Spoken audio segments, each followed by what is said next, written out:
Hello friends, स्वागत है आपका मेरे चैनल पर। आज का हमारा टॉपिक है कृषि क्रांतियाँ। इस वीडियो में हम कृषि क्रांति से संबंधित जो बहुत ही ज़रूरी फैक्ट्स हैं उन्हें पढ़ेंगे। उतना ही पढ़ना है जिससे आपके एग्जाम्स में क्वेश्चन बनते हैं, पूछे जाते हैं, बस वही पढ़ना है।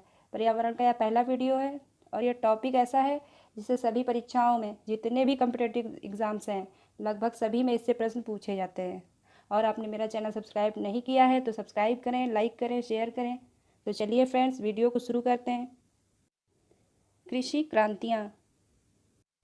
हरित क्रांति का संबंध फसलों से है।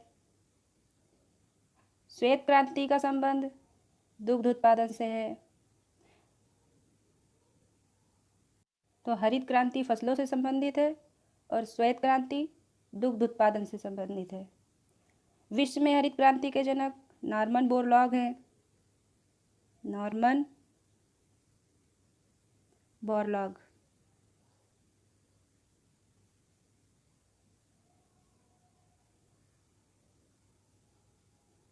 Norman Borlaug.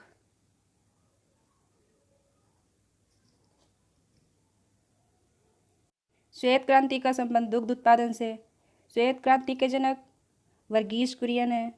श्वेत क्रांति के जनक वर्गीस कुरियन। वर्गीस कुरियन। ये बार बार पूछे जाने वाले क्वेश्चन हैं, कई बार पूछे गए हैं। और श्वेत क्रांति से एक प्रश्न ये बनता है, ऑपरेशन फ्लड किससे संबंधित है। यह प्रश्न यूपी टेट में भी पूछा गया था और भी परीक्षाओं में पूछा गया है। तो ऑपरेशन फ्लड का संबंध दुग्ध उत्पादन से है। और हरित क्रांति का प्रारंभ भारत में कब से हुआ? तो 1967-68 में। हरित क्रांति का प्रारंभ भारत में हुआ 1967-68 में। 1967-68 में। कहाँ से प्रारंभ हुआ? तो राजस्थान के नागौर जिले से। और दूसरा आंध्र प्रदेश में। उस समय प्रधानमंत्री कौन थे? तो जवाहरलाल नेहरू थे। भारत में हरित क्रांति के जनक कौन है? एम.एस. स्वामीनाथन। एम.एस. स्वामीनाथन।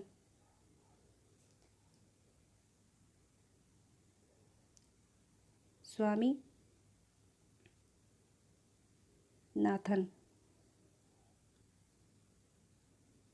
तो भारत में हरित क्रांति के जनक एम.एस. स्वामीनाथन है।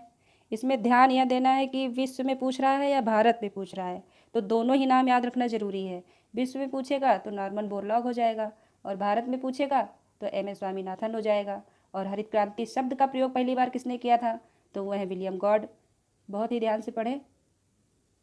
अब तीसरा हमारा है नीली क्रांति। नीली क्रांति किससे संबंधित है? मत्स्य पालन से संबंधित है। एक और प्रश्न इससे पूछ लेता है, पीसी कल्चर किससे संबंधित है? तो पीसी कल्चर और नीली क्रांति दोनों ही आपको याद रखना है। नीली क्रांति मत्स्य पालन, पीसी कल्चर वो भी मत्स्य पालन हो जाएगा। ये दोनों ही मछली पालन से संबंधित हैं।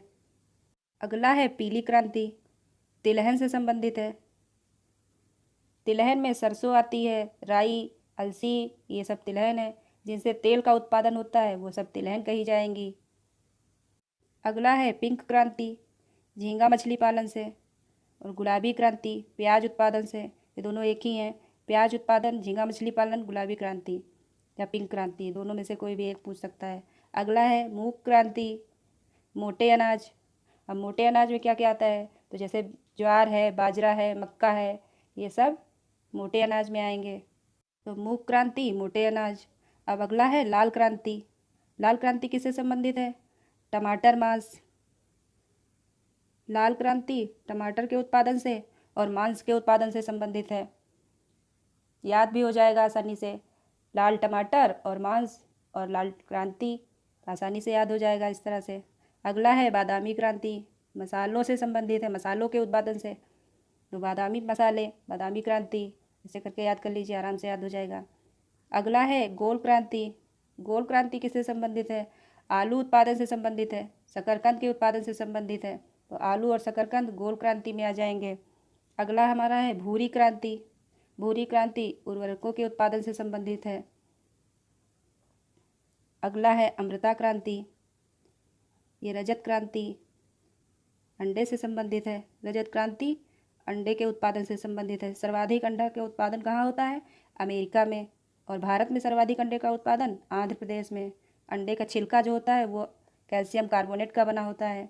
तो अमृता क्रांति ये अलग है, नदी जोड़ो परियोजना से, ये फसल से संबंधित योजना नहीं है। अमृता क्रांति नदी जोड़ो परियोजना से, ऐसे ही अलग लग रहा है ये तो। इंद्रधनुष क्रांति, इंद्रधनुष क्रांति का संबंध कृषि के समग्र विकास से है। जहाँ पर सभी की बात आ जाएगी वहाँ इंद्रधनुष क्रांति हो जाएगा। तो ये हो गई कुछ जरूरी कृषि क्रांतियाँ। अब आगे बढ़ते हैं फ्रेंड। अब आगे कुछ इम्पोर्टेंट पॉइंट्स को देख लेते हैं। तो हरित क्रांति शब्द का सबसे पहली बार प्रयोग किसने किया था? तो इसका हो जाएगा विलियम गॉड ने किया था। हरित क्रांति शब्द का सर्वप्रथम प्रयोग विलियम गॉड ने किया। दूसरा है, विश्व में हरित क्रांति के जनक कौन है? तो विश्व में हरित क्रांति के जनक नॉर्मन बोरलॉग हैं। भारत में हरित क्रांति के जनक कौन है? तो भारत में हरित क्रांति के जनक MS स्वामीनाथन है। भारत में हरित क्रांति का प्रारंभ कब से हुआ?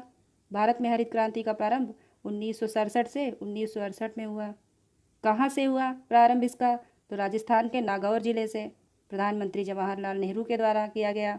और दूसरी बार कहाँ से प्रारंभ हुआ इसका भारत में? तो आंध्र प्रदेश में।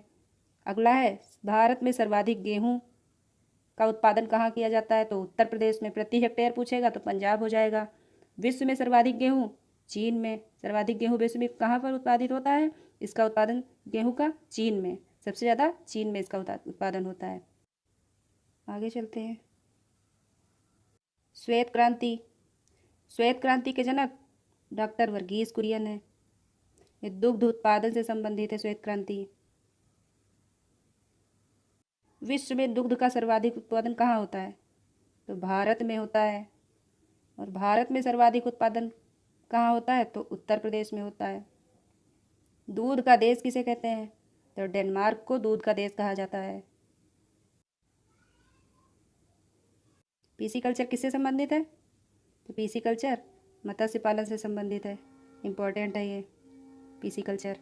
नीली क्रांति पीसी कल्चर मत्स्य पालन से, मछली पालन से संबंधित है। अगला पॉइंट है, सरसों कैसी फसल है? तो ये रबी की फसल है।